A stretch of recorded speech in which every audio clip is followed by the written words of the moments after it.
Hello. So if I had managed to do this in one video take, you would have seen steam coming up right now from the hot water in a jug that's in front of me. So yes, I am going to be doing a little bit of cooking, or shall we say demonstrating a recipe today. But through the magic of smelly vision, I've also got some spices that are really heady and really smelly, and I think that they're helping me, but then again I'm not quite sure. So today what I've decided to do, because it's a bit of a gloomy day here in London and it's a bit of a grey duvet day here in London, an excuse to binge watch your favourite programme, I thought I've just been out for a walk. It was a bit of a brr to be honest, compared to the last 3 weeks of lovely sunshine. I got back, I thought, I know what, I'm going to make myself a hot chocolate, but not any kind of hot chocolate, not hot chocolate from a packet. No. I have done research and have taught the history of hot chocolate in various locations in my museum career, and I'm a bit addicted to the stuff. I've lived in Ecuador where I saw chocolate farms. I've been to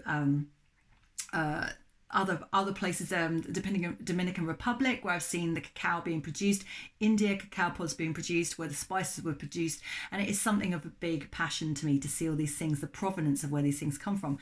So I did some research and came up with this idea for Georgian hot chocolate. Well, I say I came up with the idea, I found the idea online that it actually was a particular concept that the Georgians used to drink it. So George the First onwards, from 1701, they had a very big penchant for drinking hot chocolate, especially in the mornings. So I found a recipe that I thought I'd share with you now. So when you make your next hot chocolate, I'm hoping that it's going to have a little bit of a Georgian gorgeous flair and glamour to it. So in this recipe, very simple. For 1 cup, you need 250 millilitres of hot water, a whisk, very important. You need cinnamon, cloves,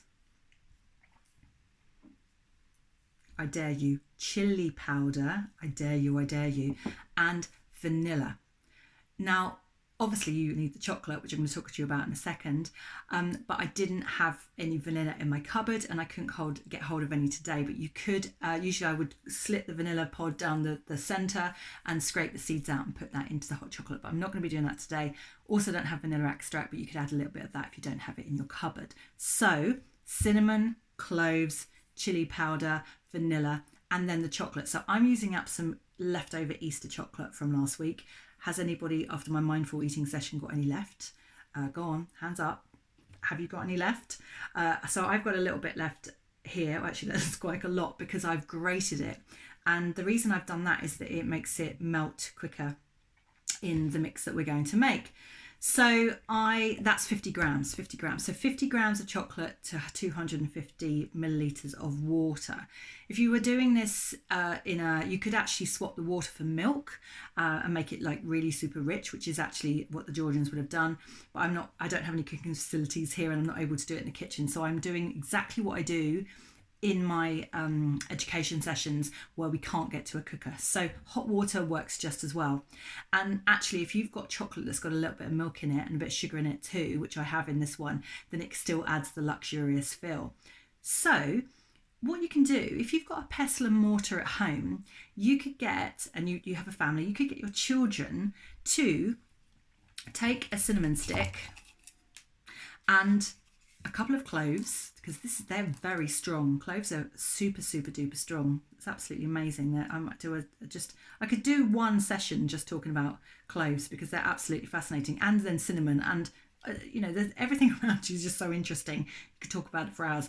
So 3 cloves. You could put this into your pestle and mortar and get your children to do some grinding. What I suggest, if you don't want the noise of it, when I'm doing a workshop and I've got 14 children and adults, and the children like bashing the pestle and mortars, you could get them to, I do use this kind of strong arm techniques. It's all about in the muscles, so you're like tensing your muscles and you're really grinding, and I can show that as well. So mums and dads, mums and mums, dads and dads, so you don't have your hangover or whatever going on in the morning, kids with the pestle and mortar. I'm not advocating that in any way. So teach them strength. Grinding is far better than bashing. So you can get your children to do that, whilst adults, you grate your chocolate. Now, it wasn't the easiest thing to do. So you could, if you feel like, especially if there's health and safety going on too, you've got to think about that in when you grate stuff. You could chop it up really finely. So these bits here that I've chopped up really finely were right at the end, where I thought if I grate that, there might be a little bit of slippage here, and we wouldn't want that. So your children could be using the pestle and mortar with the cinnamon and the cloves, which is really lovely, and they could be doing that together whilst you are grating the chocolate. And you've got all these beautiful smells. You've got your hot water in the boil in the kettle. Obviously I've got mine here and it's getting colder as I talk. And then what you do is you get that mix. Now, as I said, I don't have a pestle and mortar, but luckily I have some ground cinnamon here. So what I'm going to do is I'm going to add just like a tiny, like quarter teaspoon of ground cinnamon into my mix. This is just going to be for me. So if you want to double the recipe, triple the recipe, 250 mils for one person, 500 mils for two. So I've added a bit of cinnamon in there. Now, again, because I don't have ground cloves, I'm actually just going to put a couple of the cloves into the mix. It's going to be a bit. I'm obviously going to try and pick it out before I drink it, but I'm going to just pop them in there. And then they are so pungent. I opened the pot and sniffed it, and I went, whoa! talk about wake up call. You really only need minimal of these two things. So then what I would do is I would scrape the vanilla pod. So I would have my vanilla pod, which is actually comes from an orchid plant, which is an amazing fact. And also another quick fact: the cloves are actually unopened flower buds.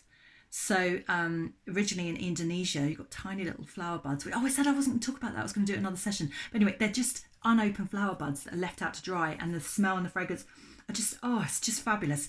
So in my water right now, I've got my clove bobbing around, and I've got my cinnamon in there as well. And as you can see, I'm whisking, but that's not actually the correct technique. I'm going to show you the correct technique in a second. So now what I'm going to do is I'm going to pop my 50 grams of chocolate into the bowl too. So I've got my, like I said, I've got my 3 ingredients in there, plus the vanilla that I don't have. So just going to imagine we're putting the vanilla in there now. And then once we've got these things, what we're going to do, we're not going to traditionally whisk. We're going to do this. We're going to whisk like this. Now, the reason that we're doing like this is because the Spanish, originally chocolate came from Central America and South America, the Mayans and the Aztecs, and the last ever king of the Aztecs, Moctezuma, he had chocolate every single day, like up to 50 cups a day. Let's not do that for a second because you can't hear. Up to 50 cups a day, and he would also have it for his court. Now, not the kind of chocolate that we have. It was the bitter from the cacao bean, bitter chocolate with a mix of wine and spices, chili powder, and it was a virility drink. So it was really very much one of these Spanish conquistadors, colleague to Hernan Cortes, who was the first person who met Moctezuma, Spanish person who met Moctezuma, actually said that 1 cup of this means that you do not need food for a day. So bearing in mind, Moctezuma was drinking 50 cups, supposedly 50 cups a day. So this is virility at its absolute best. And this is called, chocolate is the food of the gods. So it would have connected him to the gods. That's what he would have thought. That would have put him into some sort of induced state, into a powerful state. And that would have brought out the best and the strength and the leadership in him. So that's the original idea. But when also another story I read, that a conquistador had tried it and literally spat it out because it was just so bitter. So the story of the history is that the conquistadors, well, we know the story. The Spanish took over, and then they brought the ideas back to Spain, and then rather than using chili powder, they then added sugar, which is great and makes it super delicious. And then the Spanish kept it as quite a big secret for a very long time because they knew they were onto something. And eventually it comes to London. We add the milk and the whisking part of it. So back in the Aztec times and the Mayan times, they used to use 2 cups, and they would pour the froth. They would create the froth by pouring 2 cups. Sometimes I get in my session, I get to do children and families to do the Aztec version, and then the Georgian version, and just see which one they prefer.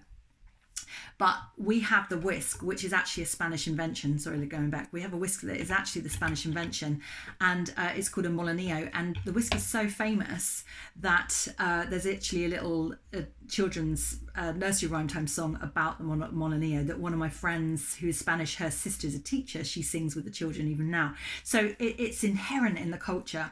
So we've got chocolate from the Aztecs, it goes to Spain, they get rid of the chili powder, add the sweetness, and then comes to England, and then we add the milk, and then we're starting to get into the kind of hot chocolates that we have today, except today we don't maybe have so many spices, although the chili powder did get introduced, became quite fashionable, I know, about 10 years ago with a company called Montezuma, a chocolate company. So whisking like this, because the molinillo, if you look at molinillo up online, I'll write it in the description. I'm going to write this recipe in the description as well. It's a piece of wood that's been hollowed out, so that when you actually whisk it around with your hands like this, it automatically kind of creates a double like whisking technique. It's absolutely genius. So we've got our hot chocolate here. It's super simple. Using our piece of leftover chocolate. Far more delicious than one out of a packet or a spoonful of cacao powder or whatever. So pour that into your special glass, which I'm going to do now. Obviously for me, I need to watch out for the clove. I can really smell, the smell is heady. It's absolutely heady. And what I suggest, look at that, actually my clove stayed in the bottom, brilliant. What I suggest is just having a taste. So this is like there's a bit of milk in my chocolate.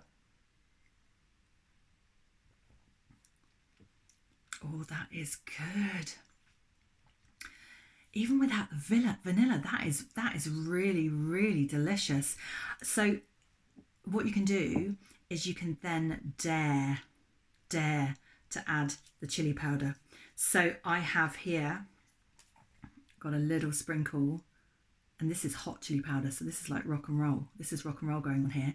So I put that in, and then you don't really need to do this, but the Brits, we love our milk, we love our sugar. There's sugar in the chocolate too. There we go, babies. Woo. So that is my Georgian hot chocolate. I will put the recipe for the Aztec style and the Georgian hot chocolate into the comments below. Please let me know if you try it. Never, ever have a boring plain hot chocolate again. Make sure it's always Georgian, because they were the most glamorous. And I'm gonna spend the rest of the next half an hour supping my lovely hot chocolate. I'm probably watching something on, dare I say it, Netflix. So take care, lots of love, speak soon.